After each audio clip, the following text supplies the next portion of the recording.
weirded out. So I'm sorry, my phone's beeping in. Just give it a second. But anyway, I got to go in a second. But I just wanted to tell you, I was weirded out when they were driving around with this. So he landed, shut me up, gave me one of those cheap bracelets Ivana was selling on QVC, and said Ivana wants you to have this. And I threw it in the garbage. Wow. Here we have Trump giving the deposition for the E. Jean Carroll sexual assault case. And this is where he's asked directly about his famous moment on the Access Hollywood bus, where he says, I grab him by the pussy. You can do whatever you want if you're a star. Grab him by the pussy. I don't even wait. And listen to how unremorseful he is about that. Here we go. And this has become very famous in this video. I just start kissing them. It's like a magnet. Just kiss. I don't even wait. And when you're a star, they let you do it. You can do anything. Grab them by the you can do anything. That's what you said, correct? Well, historically, that's true with stars. It's true with stars that they can grab women by the... Well, that's what it's. If you look over the last million years, I guess that's been largely true. Not always, but largely true. Unfortunately or fortunately. And you consider yourself to be a star? I think you can say that, yeah. And now you said before, a couple of minutes ago, that this was just locker room talk. It's locker room talk. And so does that mean that you didn't really mean it? No, it's locker room talk. I don't know. It's just the way people talk. Now remember, he had to pay out millions and millions of dollars over that case. All right, we have more. The Justice Department's bid to release Epstein's grand jury info comes with a huge caveat that it will seek to redact not just victim info, but other personal identifying information. So what this is referring to is Trump, under all this pressure, came out the other day and said, I'm calling on them to release the grand jury information. Pam Bondi, release that grand jury information. And so he's trying to clear his name by doing that. Except, what's the issue here? This is not the same as all of the files that the DOJ and the FBI are currently sitting on, that they could release at any time they want, number one. Number two, a judge obviously has to approve this, and they're redacting all this personal information. So as Trump is trying to pretend like he's finally, allowing for some transparency, in reality, it's the exact opposite. He's burying it more and more. Okay, I got more for you. Here we have a former Sports Illustrated swimsuit model, Stacey Williams. This was her in February 2025. Here's what she said about her experience with Trump. I'm considered number 27. I'm Donald Trump's 27th sexual assault victim. When I was doing Sports Illustrated, that's when he assaulted me. Jeffrey Epstein walked me into his office to be sexually assaulted by him. Jeffrey Epstein walked this woman into Trump's office to be assaulted by Trump. Okay, more. Jeffrey Epstein accuser Maria Farmer told the New York Times she reported a troubling encounter with Trump to the FBI in both 1996 and 2006. She said the encounter happened in 1995. When Epstein summoned her late at night to his Manhattan office, she arrived in running shorts and Trump showed up in a suit and began hovering over her. Farmer told authorities she felt scared as Trump stared at her bare legs. Then Epstein walked in and told Trump, quote, no, she's not here for you. I think we all know what this is. I think we all know what Epstein was doing, and I think we all know what Trump was doing, and I think we know where that $1.1 billion in Epstein's bank account, why he got it, and where it came from. But I got more. This is Trump accidentally admitting that, yes, he is in the Epstein files. Listen closely. They were run by Chris Wray, and they were run by Comey, and because it was actually even before that administration, right, they've been running these files. And so much of the things that we found were fake with me. And so much of the things that we found were fake with me. And so much of the things that we found were fake with me. So much of the things we found in the Epstein files were fake with me. Accidentally admitting, yeah, I'm all over the Epstein files. In fact, he flagged the FBI and said, hey, you guys got to go through all the Epstein files and remove all of the stuff involving President Trump. This is from Midas Touch here. FBI agents told to flag mentions of Trump in Epstein records, says Senator Durbin. My office was told that these personnel were instructed to flag any records in which President Trump was mentioned. Gee, I wonder why. I wonder what they're going to do with those records. Tough one to figure out. Okay, now the story gets darker and goes deeper. Ready? This just came out. Trump hosted party for young women where Epstein was the only guest, according to the New York Times. Donald Trump once hosted a party featuring young women where Jeffrey Epstein was the only other guest, the New York Times reported over the weekend. In an article titled Inside the Long Friendship Between Trump and Epstein, Alan Viewer and Matthew Goldstein write that for nearly 15 years, the two men socialized together in Manhattan and Palm Beach, Florida, before a falling out that preceded Mr. Epstein's first arrest. Part of that article contains an interesting anecdote about the party. According to the report, when Mr. Trump hosted a party at Mar-a-Lago for young women in a so-called calendar girl competition, Mr. Epstein was the only other guest. The report cites George Horonay, that's two on the nose, a Florida-based businessman who arranged the event. Mr. Horonay recalled being surprised that Mr. Epstein was the only other person on the guest list. The report states, before quoting the man, I said, Donald, this is supposed to be a party with VIPs. Mr. Horonay told the New York Times in 2019, you're telling me it's you and Epstein? The article continues, Mr. Horonay's then-girlfriend and business partner, Jill Harth, later accused Mr. Trump of sexual misconduct on the night of the party. In a lawsuit, Ms. Harth said that Mr. Trump took her into a bedroom and forcibly kissed her and fondled her and restrained her from leaving. She also said that a 22-year-old contestant told her that Mr. Trump later that night crawled into her bed uninvited. How did we not know about this before? So Trump hosted a party for young women at Mar-a-Lago where Epstein was the only other guest. Are you fucking kidding me, bro? Are you kidding me? But it gets worse. So Midas Touch, just this past weekend, they come out with this. Unearthed.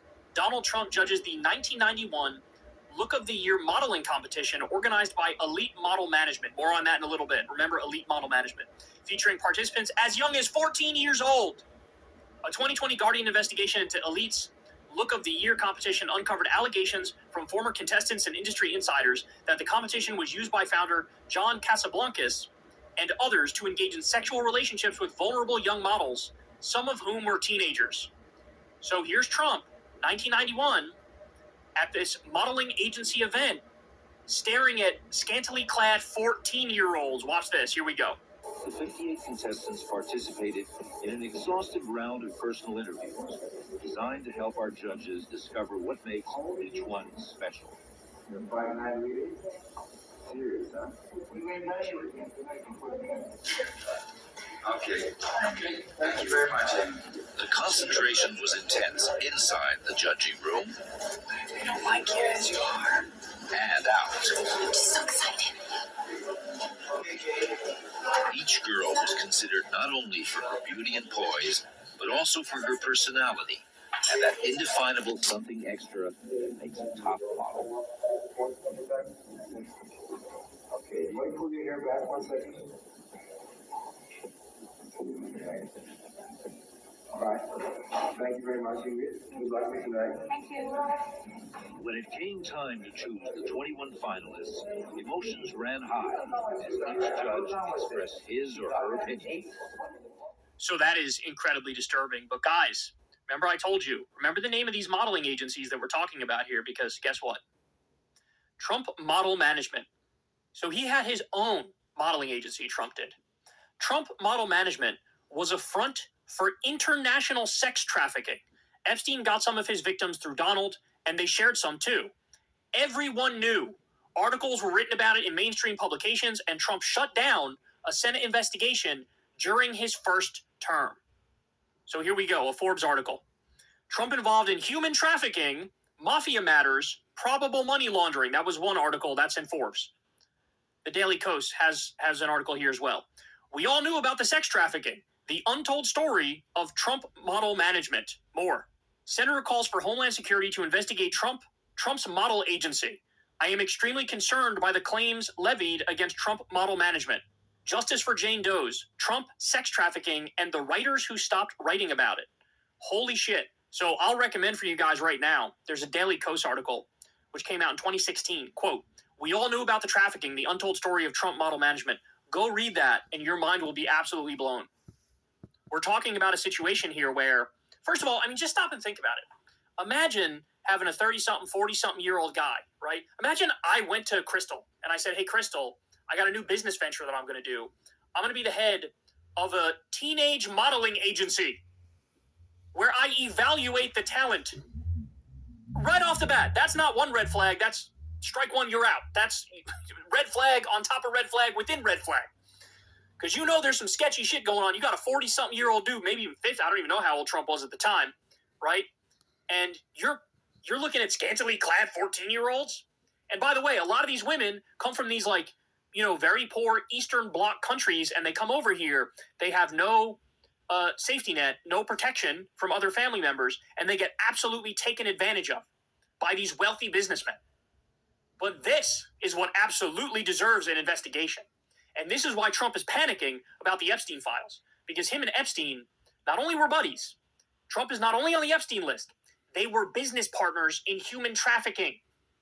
That's the reality of the situation, y'all. And that's what nobody wants to say. All right, let me give you some more. They weren't just rich creeps. Trump, Epstein, and Casablancas, that's the guy with the other modeling agency, and Brunel were part of an organized predatory network of pedophiles using modeling contests, private dinners, and fake opportunities to prey on teenage girls. Here's how they work together in plain sight. Let's start with John Casablancas, founder of Elite Model Management. That's the one that had the 14-year-old competition. Okay. Openly dated teenage models, ran Look of the Year contests worldwide. Many girls were underage. He admitted to sleeping with girls as young as 14. That didn't stop the parties or the business. Casablancas and Trump were close. They co-hosted private dinners where models were made to walk across tables so Trump could stick his head under their skirts. Casablancas bragged about letting Trump date his models. Trump even sent Ivanka to him for modeling at age 14. A prolific pedophile, and you send your 14-year-old daughter? Holy shit, this is dark. Casablancas wasn't alone. Enter Jean-Luc Brunel, another modeling agent with a long trail of rape and trafficking accusations. He ran Karen Models and later MC2, a front Epstein used to bring in girls. Let me repeat that.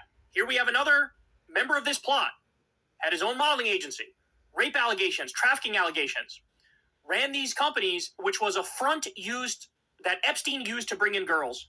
One victim said, quote, Jean-Luc handed me over to Epstein like I was a toy. Brunel's ties to Epstein ran deep. Epstein funded Brunel's modeling agency. Brunel then supplied Epstein with underage girls, many from overseas. French prosecutors had multiple rape charges against him.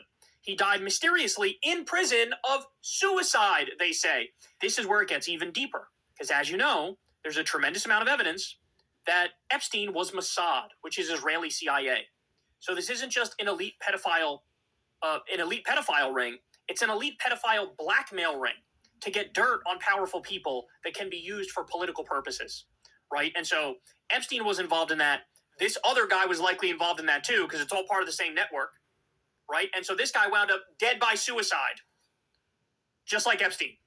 Wow, what a surprise. Trump, Epstein, Casablancas, and Brunel were all connected, attended the same model scouting events, judged the same contestants or contests, hosted private dinners with girls as young as 13, traded girls across state and national borders. This wasn't random, it was coordinated. A 1991 Look of the Year dinner party makes it crystal clear. Trump and Casablancas sat side by side watching 15-year-olds compete. They told one girl to take off her jacket to show her body. Brunel was a fixture at these contests too. This was grooming, not modeling. Elite modeling, Trump models, MC2, Karen models, different names, same function. All four men used their agencies as pipelines to control, traffic, exploit young girls under the guise of fashion and fame. And here's Trump with his own daughter. God damn it, man. At this point, it's like you just got to feel bad for Ivanka, right? The shit she was probably fucking put through. If this involved just one man, it would be scandalous. But four powerful men did this together for decades. They built their reputations on exploiting teenage girls and protected each other at every turn. Only one is still alive, and that one is president, again. Little St. James wasn't the beginning. It was the destination. Trump, Epstein, Casablancas, Brunel each played a role in building the pipeline. Modeling agencies, teen pageants, scouting trips. Epstein Island was where the system delivered the girls. Survivors have said as much. So listen to what Trump said back then. Look. You raised the question of Jeffrey Epstein in your remarks about in the Q&A. Well, I think he's got a problem. I mean, What do you think the problem will be? I don't know, but that island was really a cesspool. There's a So he's talking about Bill Clinton here. question about it. Just ask Prince Andrew. He'll tell you about it. The island was an absolute cesspool. So, The Clintons are friends and he's of been there yours, for right? many times. The Clintons are friends. Well, I can't say friends, but I know You're friendly. You know them. they play at my clubs a lot. So when it was politically convenient, oh yeah, Bill Clinton and Epstein, that's the real scandal. Look over there. Don't look at me. Look over there. Where are they now? Epstein, dead in jail. Brunel, dead in jail. Casablancas died of cancer in 2013, never faced justice. Trump, very much alive and running the country. Only one is still walking free, the one with the most power. Holy shit. We don't need to get into this one now, but there's another thread here which goes through Trump's history, his words, his actions, his associations, which make the connection for you as to why he is perpetually accused of being a pedophile. And it's not just the Epstein stuff. It's many other things as well. But as you can see here, I mean, this is an earth-shattering news story where effectively what we're learning is that the president of the United States was involved in an international sex trafficking ring. And that's why he's panicking. That's why he's losing it. That's why he flips out anytime anybody brings Epstein up. That's why he's trying to change the conversation to literally anything else, screaming about Rosie O'Donnell and changing the name of the Commanders back to the Redskins and talking about putting cane sugar back in Coca-Cola. This is why he's freaking out, y'all, because he knows there is just a mountain of hideous atrocities that he's been a part of. So what I would say to all this is, Democrats, you better get your rear in gear and you better uncover all of this, because the rock goes so deep. And we don't care. If it happens to bring down Bill Clinton, we don't care. Bring that motherfucker down. Don't give a shit, right? The most important part is we need justice. Everybody's talking about just releasing the Epstein list. No, bitch, don't just release the list. Arrest the motherfuckers who were using Epstein services, right? That's the real goal here. And one of the people at the top of that list, it's a man by the name of Donald J. Trump. To Hey, my y'all, do me a knowledge. favor and like and subscribe. It helps out big time in the algorithm. Click the bell as well for notifications when videos drop, and watch that video on screen right now. You know you want to. You know what that click video you showed that? If I was Bill Clinton, I should take in my business because I didn't get caught. My part, if I was Bill Clinton, I take care of my part. I don't fucking snitch. I admit on congregation that I was wrong in my wife perhaps. Why didn't the motherfucker snitch it? Yeah, that's why Bill Clinton should take care of that. He and Epstein fuck up.